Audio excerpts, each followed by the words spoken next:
Hey there, it's Tim O'Keefe, Spider Juice Technologies Coach Tim, and I'm here for 4D SEO Part 2. And you'll remember last time we talked about 4D SEO, and we just as easily could have talked about 4D social media, 4D reputation marketing, 4D content. Uh, really, what we're talking about is 4D digital marketing, 4D marketing. If you include offline stuff like postcards and mailers and so forth, right? Traditional advertising. So, what we talked about last time was it all starts online with your content. And that's really where you need to start. You really need to think of how do I create content? And I have tons of material online on creating content. We're not going to get into that too much now, other than to answer the question, what do you do with your content? Well, you put it, usually, for most of you out there, you're going to put it on your website, onto your blog. And that is where it starts. That's home base.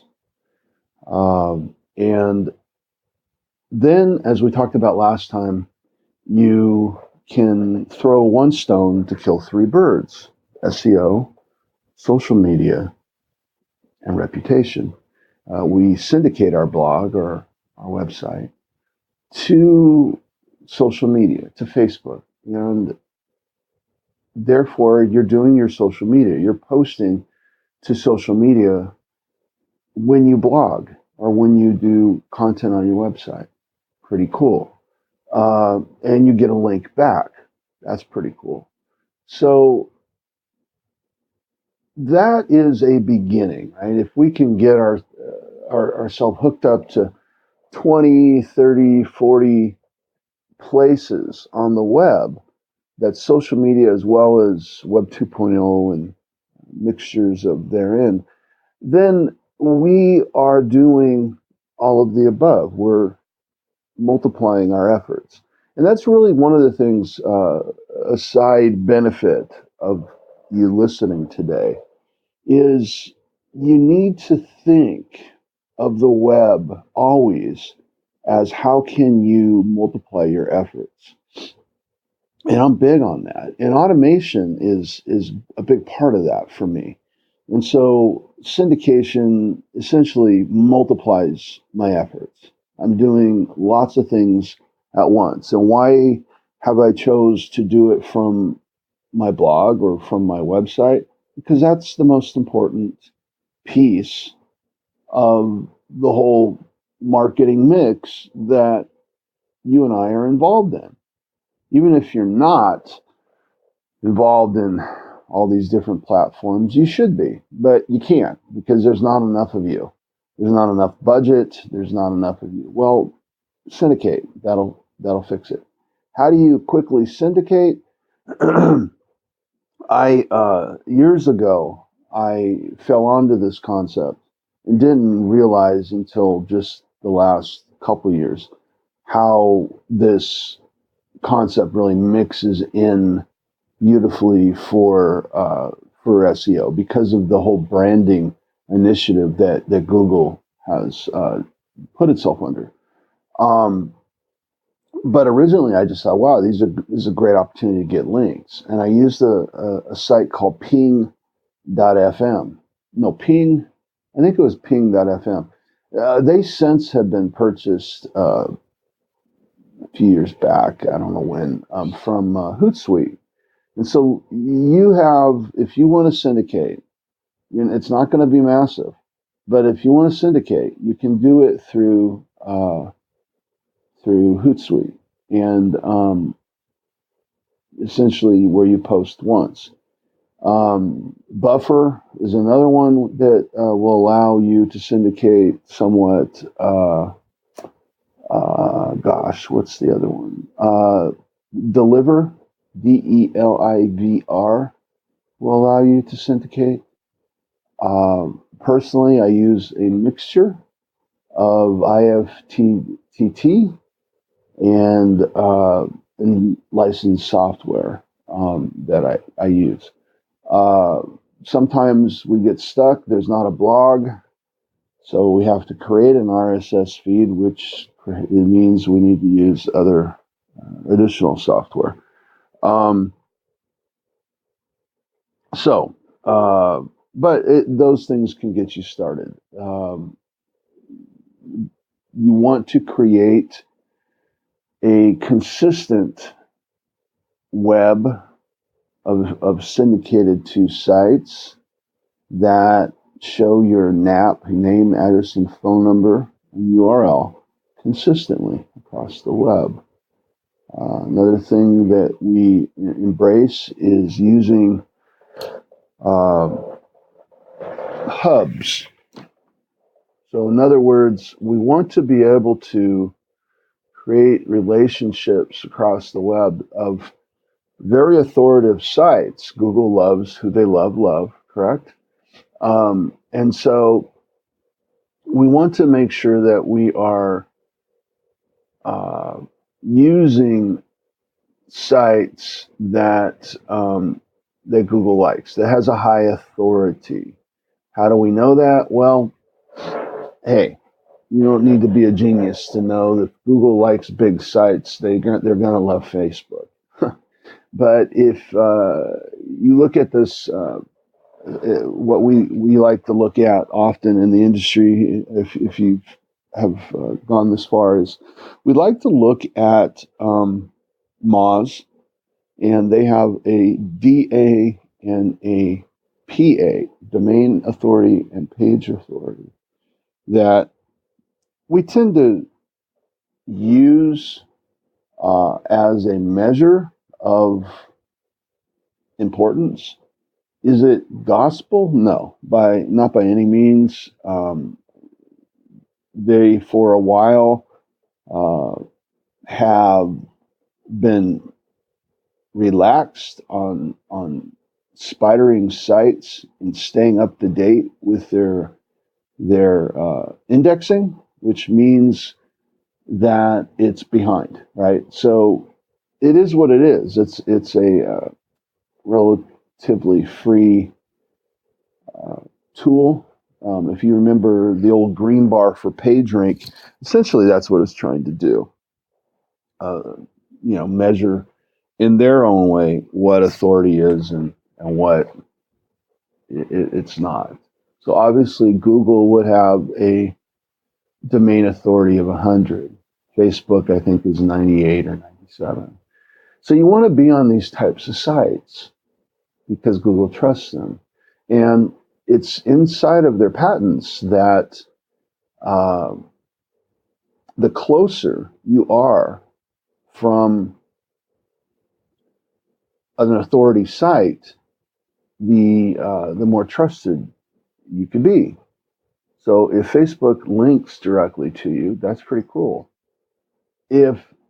So what is a hub? A hub is, and for an example, a couple hubs I like, where you have this opportunity.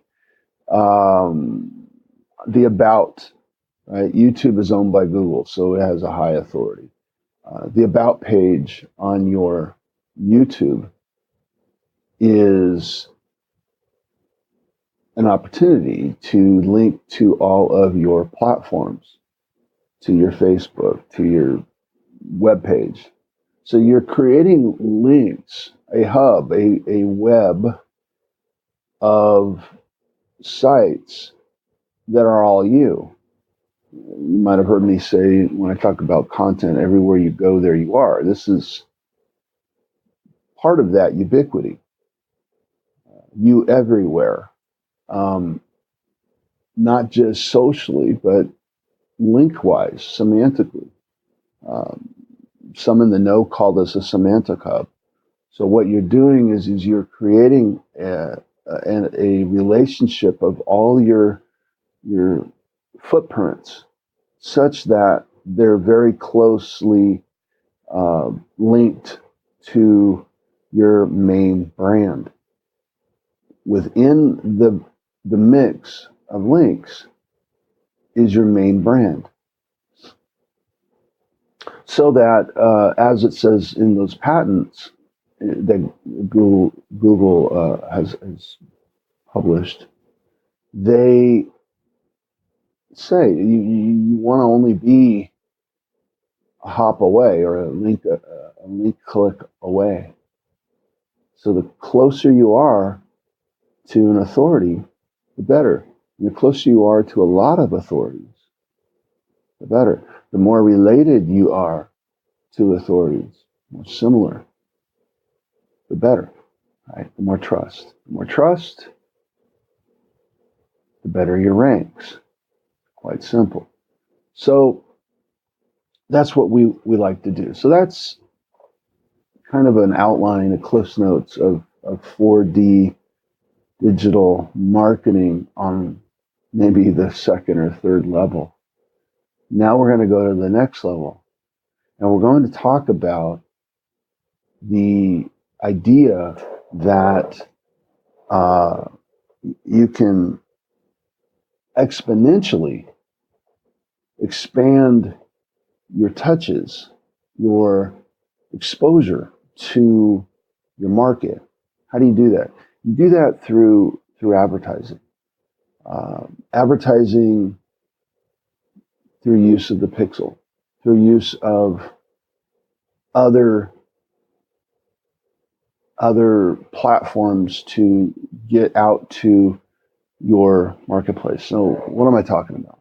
Well, what I'm talking about is there's other ways to that traffic is created. And, you know, what I like to say is a lot of people are operating in a flat earth way. They do social media, flat earth social media. They do flat earth SEO. And at flat earth SEO is the old way of doing it. Back in the 90s when I started, it was pretty straightforward. I'm going to get a bunch of links. This is the link I want. This is the link I want. And you still can do that. You still can, hey, why aren't I ranking for XYZ Seattle or whatever, right? But that is looking at your SEO probably myopically, probably in a limited way, because there's a lot more. If the other thing is the old ways of ranking for big SEO words can be limiting. In other words, your marketplace, even though everybody is competing for a word, even though it might be, shall we say, a word, a phrase that intuitively you've always thought was great. I have a client who pushed me to get him ranked for just this one phrase. And at one time he had the phrase and he got leads. He got the phrase again, and he's anywhere from number 3 to number 5 or 6 on page 1 at any given time. And he's going up against major brands that he's fighting against. He's the only boutique, I believe, in a very large metropolis. And so he got the word. He does not get leads from it. He does a little bit, but not a lot. And the reason is because in that industry, the consumer is a little bit more savvy than years ago when he was able to rank in for that word. And they are looking with words that are more specific, more long tail, as they say. And so he is going after he's going after those now, the long tails, and we're yet to see the results. But the point of this is that what we want to do is see that we're in the billionaires club, the club where the rich get richer. And what that is how you get that is by realizing in SEO that oftentimes the rankings are long tail. The rich converting words are long tail. And often those are caused not just by what's on your site, but going back to old Google. It has to do with links. A lot of people say, oh, links don't matter anymore. They absolutely matter.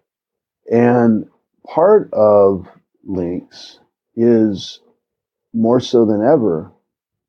Whereas in the old days, we thought, oh, the page is important because Google says it's important. So we just manufactured importance.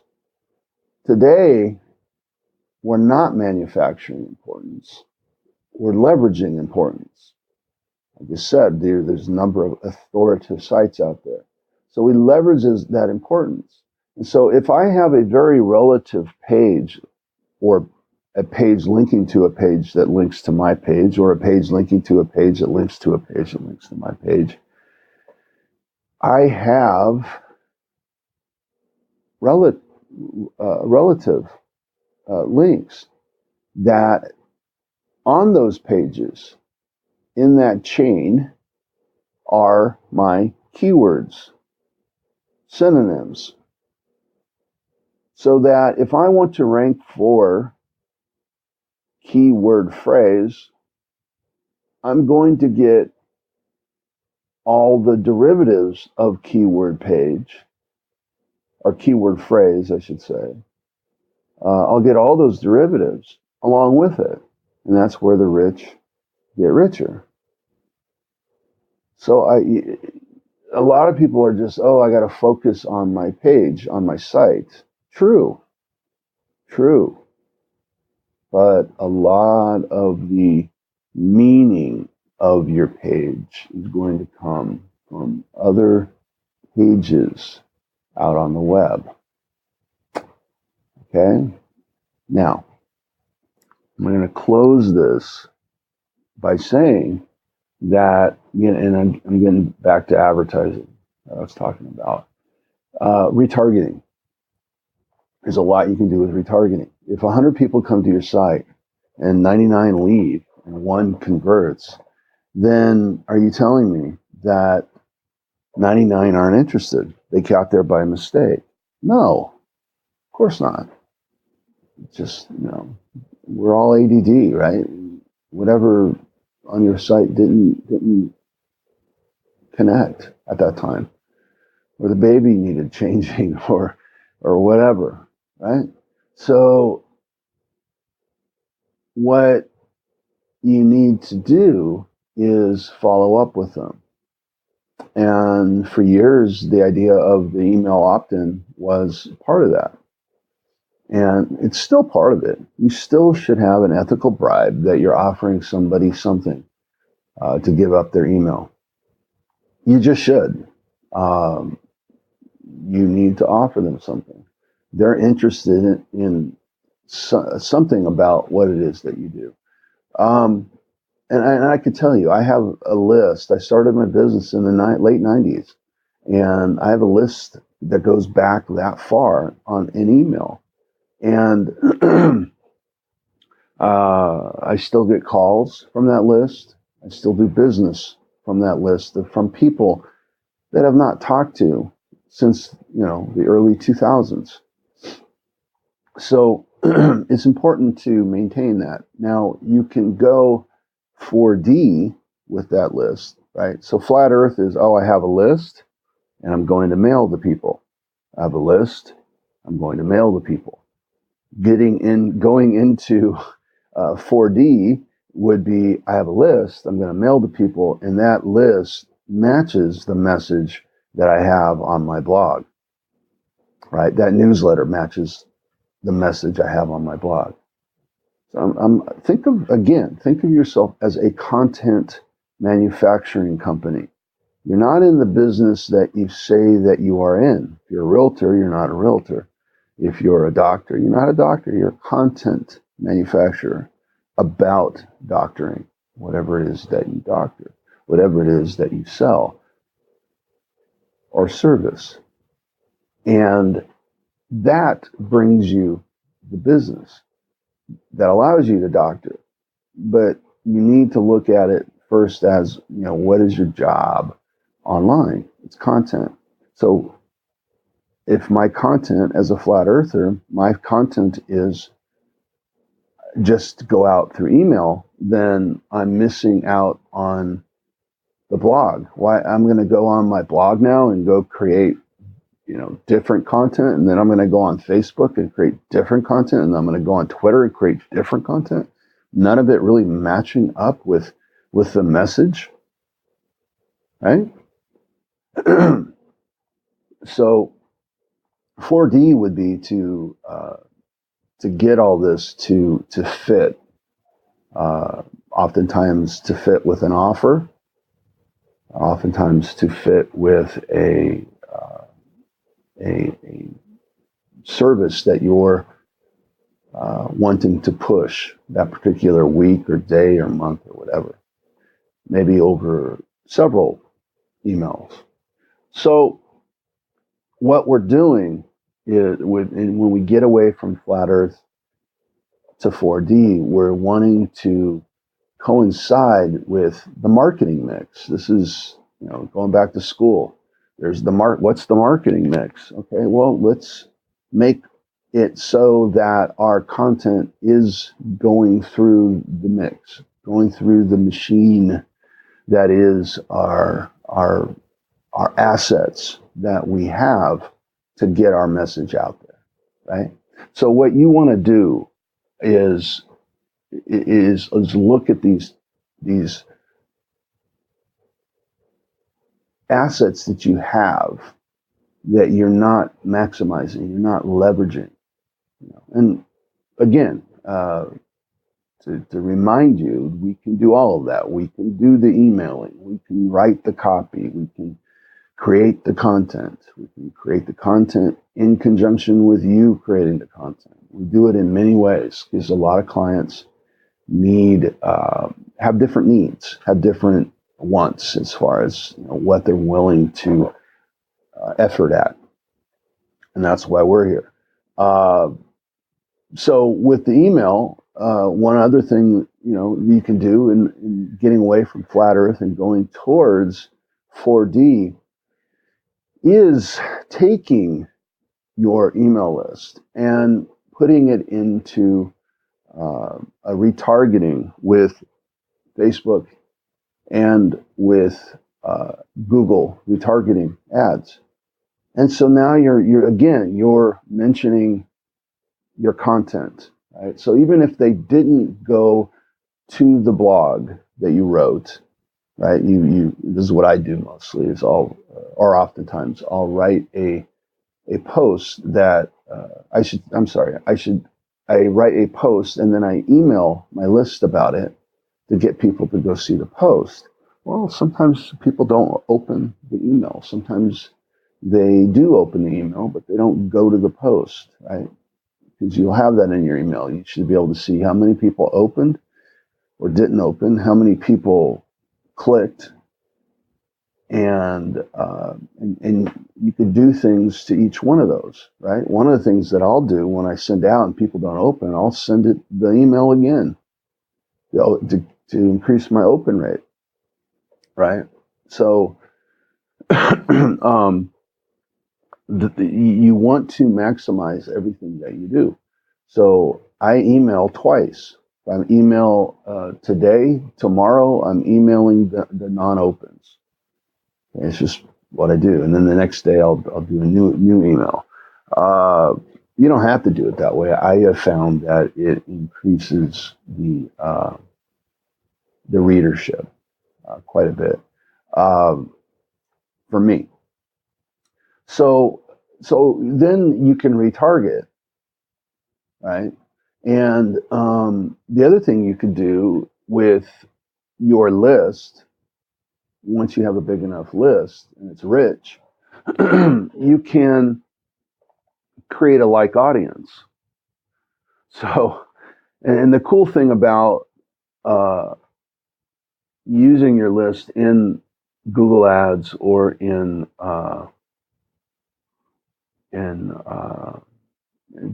Facebook is that you can create you can go after your unsubscribes. Right? Even when people unsubscribe from you, by picks, because they're put into Facebook, so long as Facebook can identify them, you are still out. You could still advertise to them, even though they're not getting your email. So you can look at some exotic traffic sources also that's 4D that you can do some of this stuff with. You can look into SMS texting, chat bots. One thing that I looked into very heavily and have done it a little bit of is RVMs, ringless voicemail. You just send out a message, it goes straight to their voicemail. That gets the phone to ring, but it is very, very aggressive. What else? Well, I guess that's enough for now. I mean, you can mix this up lots. You can start in one place and go the other. 4D would be, I've done this, I do this a lot, and it has good SEO value to it too, is you can take a picture from Instagram. Hopefully it's your own, but you can take anybody's, a graphic from Instagram, embed it into your site. You can take a post from Facebook or Twitter and put it into your site, and it makes it richer. The key to this is, again, everywhere you go, there you are, is to, the key to this is to curate the web. So if it adds value to what it is that you're doing, then by all means, you want to add it to your content. And, you know, and there's all kinds of stuff you can embed. You can embed videos from YouTube. You can embed Instagram, social media posts, Quora, Facebook, Twitter. What else? You can embed maps. You can embed a number of things. Okay, and when you do that, you are passing on a little bit of SEO love from the source. And what's even better is that if all those sources are your content, so just like I can share a link on Facebook, I could share Facebook links or embeds to my blog. Okay.